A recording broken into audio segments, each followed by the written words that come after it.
Can you hear us? Hello, Victor here. Yes. Hello, Can hello, you can you hear us? Can you see us? Yes. Excellent. We can see you well, we can hear you well. If you speak loud, it will be good, and we can see you well. So, yes, hello Czech Republic, hello Pardubice. Welcome from cath lab number 3 in Cluj-Napoca Heart Institute, Romania. Myself, my name is Alexandru Achim. To my left is Mihai, Cocoi, my friend and my colleague. On the nursing side, we have Paula. We also have our great fellow Tudor and the anesthesiologist, Dr. Maria Bartos, she's making sure that everything goes smooth, the patient is relaxed, and we have the comfort that we need. And we also have Bogdan on the technical side. So it's a great pleasure and honor to be with you. We have a nice case, we believe.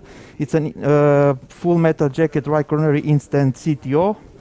But I think I will let Mihai show you the case, and then we will talk about our setup and so on. Yes, so 1 second. Can you hear me? Hello, can you hear me? Yes, we can hear you well. Okay, so we have on the table today a 67-year-old active male, former smoker with obesity, arterial hypertension, mixed dyslipidemia, all under treatment. In his history, he had a PCI with 3 drug-eluting stents 9 years ago for an inferior ST elevation myocardial infarction. At that moment, he was single vessel disease. The first presentation to our hospital is in September this year with progressively worsening chest pain, with non-dilated left ventricle with an ejection fraction of 45% and anterior and inferior wall motion abnormalities.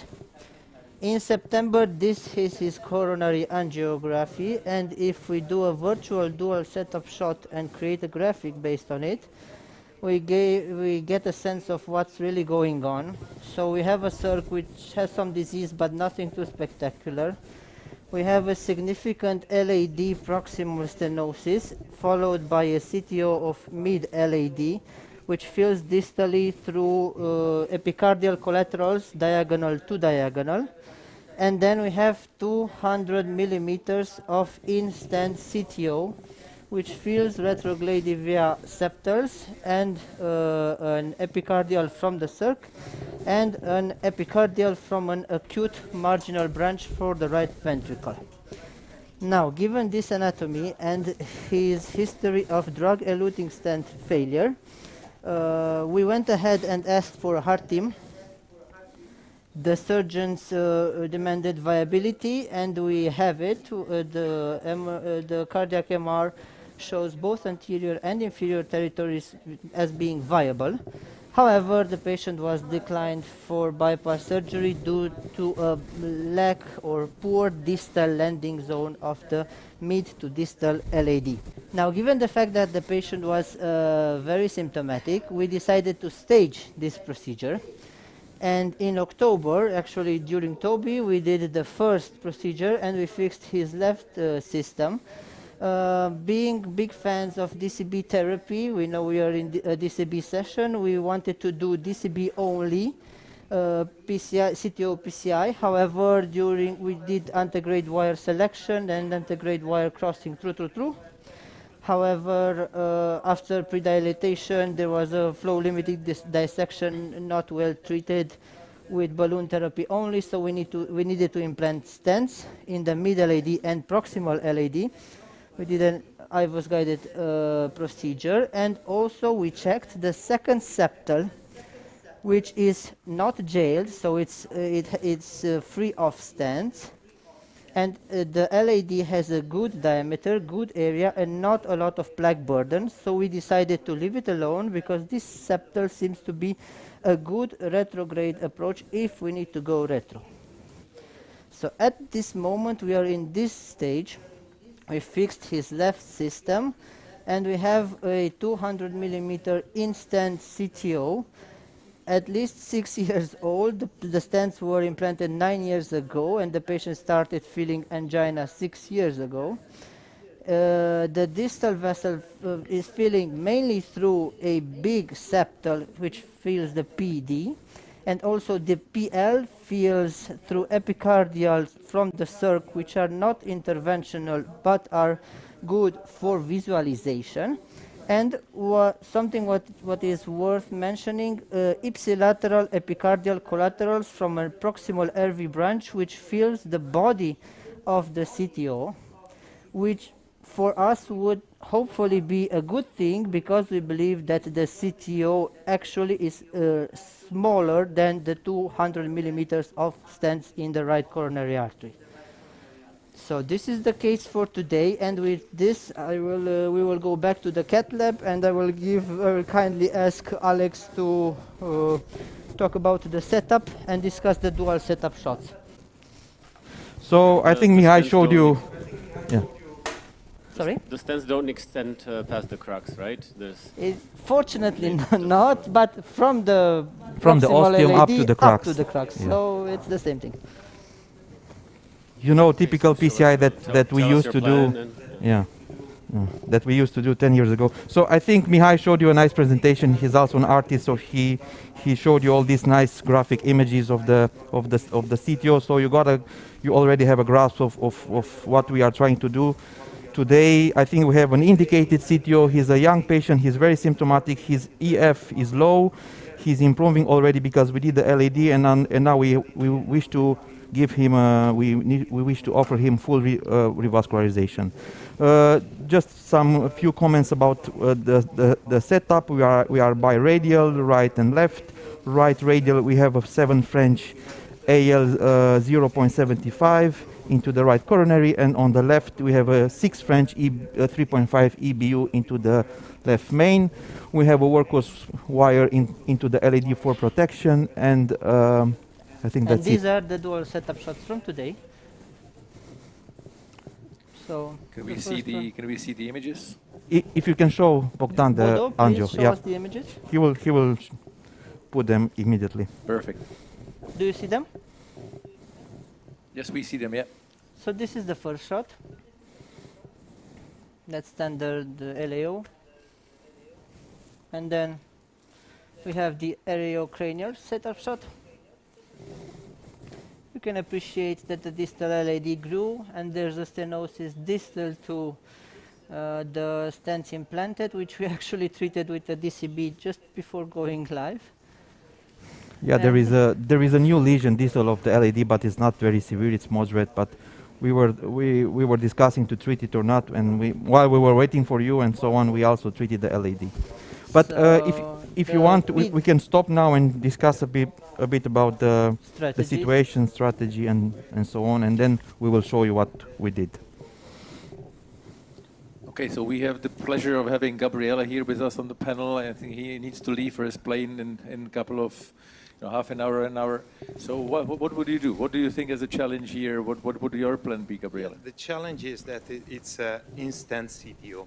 So it's really unpredictable, the behavior of the gears and the guide wires inside the CTO, instant CTO. Sometimes it's really quick to cross the lesion with maybe with a polymeric guide wires. Sometimes you struggle a lot because the material of in-stent restenosis or in-stent CTO are very fibrotic plaque. So sometimes even if you use very stiff guide wires, for example, Conquest or Ornet or whatever you want in terms of penetration power, you get stuck because of the friction. It's not necessarily related to the hardness of the plaque, but the very high friction that you can have inside the CTO body when you have to deal with in-stent CTO. So that's the first point. The second is if they fail to cross inside the stent, it means intraplaque, the only chance that they have when you have to deal with in-stent restenosis and you are not able to cross inside the stent, is to go outside the stent to perform an external crash. That should be considered as a last bailout for sure. But they don't have any other option. For example, no option for retrograde dissection and reentry or for ADR. Yeah. They should try to stay inside the lesion, and if they are not able to advance the gear, the only way, even if they go retro and the retrograde gear gets stuck inside the lesion, the only way is to consider an external crash. So this is not really an easy case. It's unpredictable as well. Okay, any other comments if you want? I think Gabriele pretty much okay. highlighted Gabriele, yes, ciao. Gabriele, you Gabriele has a huge experience, and he already anticipated, predicted one of our troubleshootings during the integrate wiring. So actually, it happened exactly like Gabriele said. Let us show you what we did. So the first thing that we did, we tried, so we don't go for antegrade wire escalation anymore. We go from antegrade wire selection. And because we believed that the proximal cap actually is tough to puncture, we went with a blunt proximal cap. Yeah, exactly. We went with Gaia Next 3 and tried to puncture it. But the Gaia Next 3 seemed to advance somewhere. However, exactly how Gabriele said, the Gaia Next deflected from the proximal cap and went subintimal. This is the shot that we did only to show you that we are subintimal. Yeah, we are extra plug outside the stand. Extra plug. We tried to, in this case, we tried to leave it there and do parallel wire, but let's redirect. So we tried to redirect and do the Mihai Kovacic's technique like SSTR. So we actually punctured and did a couple of holes, 360 degrees on the proximal cap. We nudged the tip of the microcatheter, which is a turnpike spiral 135, so we have all the backup in the world. And we quickly de-escalated, so this is the puncture of the proximal cap, and then we quickly de-escalated to a Gladius EX. So we already made some holes into the proximal cap, and then we advanced a bit. Please. So this was the first direction of the Gladius. The second. This was the first direction of the Gladius EX, which is definitely not good. So we were on the wrong hole. Again, everything outside. You can even see that the wire goes around the vessel, the stand CTO. So we backed everything out and then tried another hole that the Gaia did. And then this is also a bit of coaxiality problem because the Amplatz left doesn't stay very much inside the stand. So probably from the beginning we went outside the stand. Yeah, in this case, you can leave the wire, take out the micro, trap it, and go parallel wiring and try to go on the other route. But like Mihai said, we said let's just back up and try to redirect the Gladius. So we redirected. We even considered one of hydraulic dissections technique in order to soften the proximal cap. You can inject a bit of contrast inside the turnpike because the turnpike is stuck inside the proximal part of the CTO, and see how it behaves. But we were not sure actually that the turnpike is not already extra plug, so that's why we didn't inject. So we changed the hole that we poked previously. This is another and this is the advancement of the Gladius, which is another route. We checked in 3 or 4 projections to see that we are actually in between, so in stands. You can appreciate already that the wire behaves a bit differently. You can see that it's grabbing tissue and it stays within the CTO. And after that we didn't try to knuckle proximally. No, because the knuckle. That's a very good question actually. Is it safe to knuckle at this point, or the knuckle will just go go outside the stand and then we create a hematoma? We tried to slide on the holes that we did, and we took advantage of the fact that we knew that the ipsilateral epicardial connection fills the body of the CTO right here, and from here the tip felt definitely more free. And probably there is an island. We were pretty confident that we were good. However, the behavior of the wire, it's really promising. So exactly, you are having a straight tip progression, so it seems really intra-plug. It's only sliding, no pushing, only sliding. And it doesn't go spiral. So at this point, the Gladius did not want to advance anymore. We were confident that we were good. So we had actually, this is the final position in which the Gladius did not advance. You can see, we advanced the MC. You can see now, just a second, Mihai, because you can see now that the Gladius went somewhere, but my question is, do you feel comfortable that the tip of the the gladius is inside the vessel or somewhere else? Because it's not you see, really from here, dancing. the tip of the gladius Goes somewhere else. Probably extra plug, extra stents, I mean. Together with the stent. Yeah. So we stopped at this position and we advanced a bit the turnpike spiral. And advancing the turnpike spiral with some difficulty, but you expect that in a fibrotic instant CTO, there's no problem with that. 11 years, right? 11 years. We redirected the gladius, from another angle, and this was the progression. Yeah. So then we checked. Good job. Yeah, thank you. Then we checked in the retro, and you can see that at the crux, or even before the crux, there's a severe lesion. There's the PD, which is not wired yet, and we went into the PL, which is fine, no problem, because the PD feels via septal, and even if we lose it, we can recover it retrograde, so there's no problem in that. But while we were waiting, we played around and decided to also stand. So this is the exchange with the normal workhorse, the Scion, and we pre-dilated a bit the track because there was a lot of tension on the whole system, and when pre-dilated, actually the balloon got stuck on the Scion blue wire, which it usually does when you inflate like crazy, which we did. Which kind of balloon did you inflate? A non-compliant 2.5 balloon. From NC track. NC track balloon. So yeah, but it happens to all small hypotubes balloons, so it's not a problem in that. So we considered it safe not to leave only this wire to work on and to do IVUS and stuff like that, because maybe the cover of the wire might be damaged. So we did the sidecar technique. We did a retro injection to figure out where the actually PD is.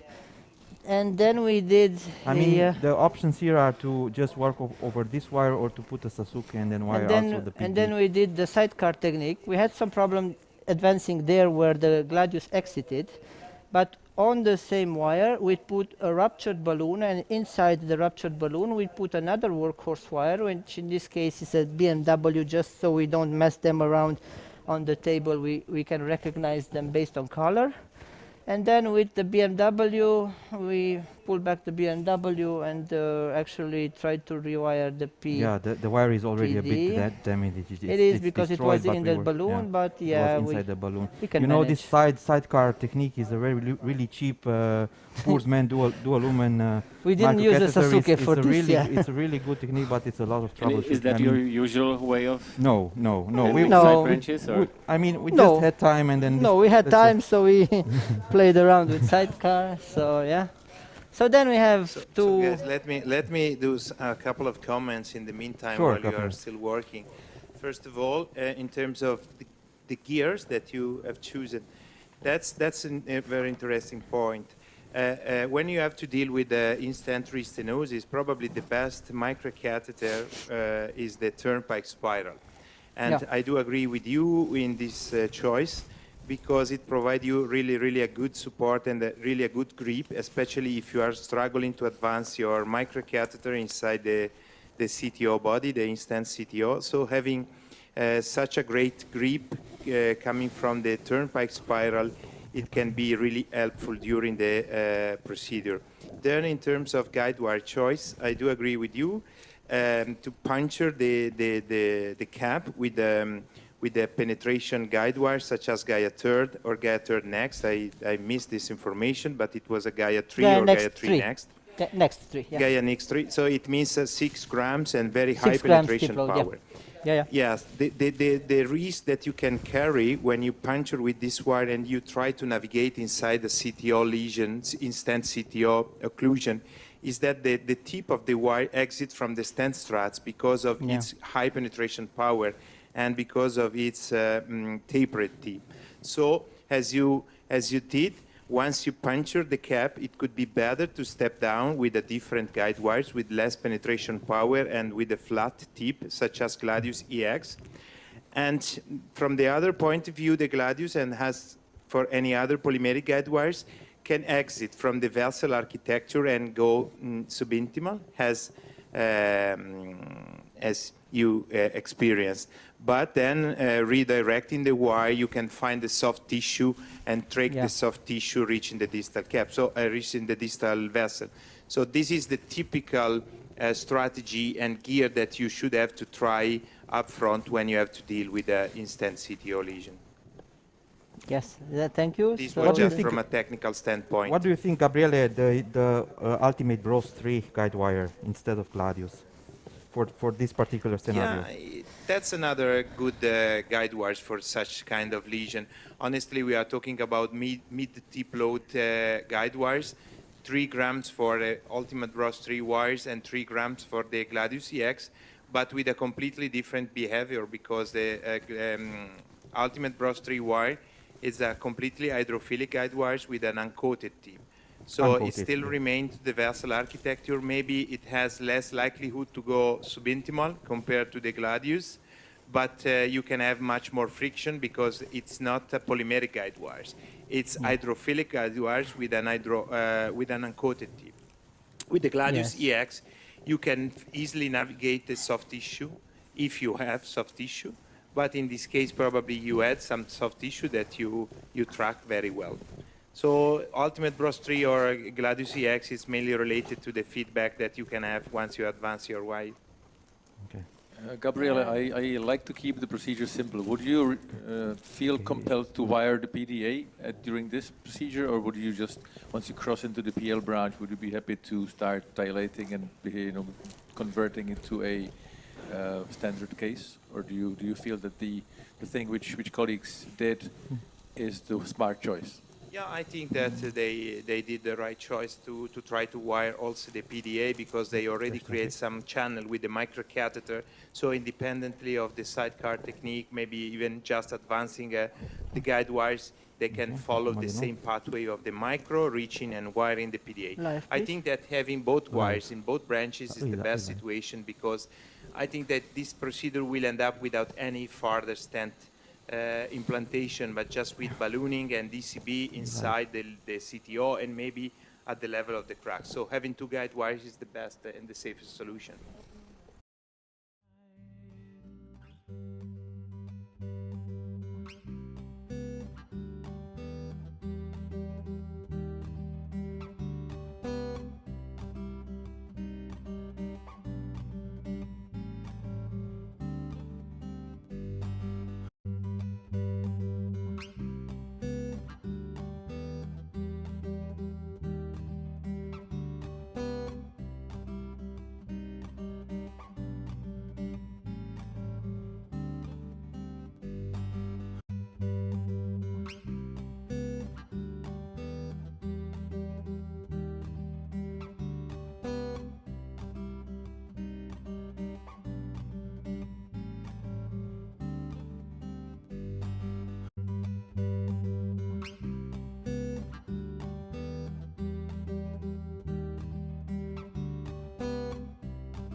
You have Yes. two problems. Yes. The first one is the undersize and under expansion of the stent, and you cannot solve this with the cutting.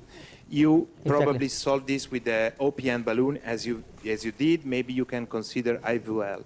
The cutting is just for the fibrosis, because if you want to end up with a DCB strategy for in-stent restenosis, you have to cut the fibrosis, because with the single balloon dilatation, it's not so easy to cut the fibrosis to create some fenestration, some fissuration. So using of the cutting balloon can help you not only to improve the acute gain, but also to facilitate the drugs to enter into the vessel wall. That's the point, not for achieving a good stent expansion. This was exactly our same strategy. So we put the OPN in, and we put the OPN intentionally on the cyan blue wire, because we knew that the cyan blue wire is we knew that the cyan wire is damaged, and we wanted to take it out anyways. So this is the OPN. I hope you can see it. Yes, I think they can see. Clearly. Could you explain, Mihai, to the audience why you are considering this aspect? Why the risk that you can carry if you advance an OPN balloon over a cyan blue? It happens especially with the cyan blue wire due to interaction of the hypotube of the non-compliant balloon with the hydrophilic coating of the cyan blue wire. And we knew that, so we OPN'd the vessel, and then of course the OPN got stuck to the cyan blue wire, and we took everything out. And then we you can see here, this is actually, so with our strategy with the OPN is to go 0.5 millimeter lower undersized balloon. So it's a 3.0 OPN. 3.5. 3.0. Yeah, 3.0. It's a 3.0 OPN which we went up to 40 atmospheres. So actually you can see that this is a nice strategy and a safe one, that you can avoid perforation and you can modify the calcium. So this is the open 3.0 OPN. And after that, we are considering to do DCB strategy on the whole vessel. But if you want to go to the other operators, maybe we can do a shot for you now. But yeah, you can show us, because the DCB won't change the result now. Exactly. Geographic, so beautiful.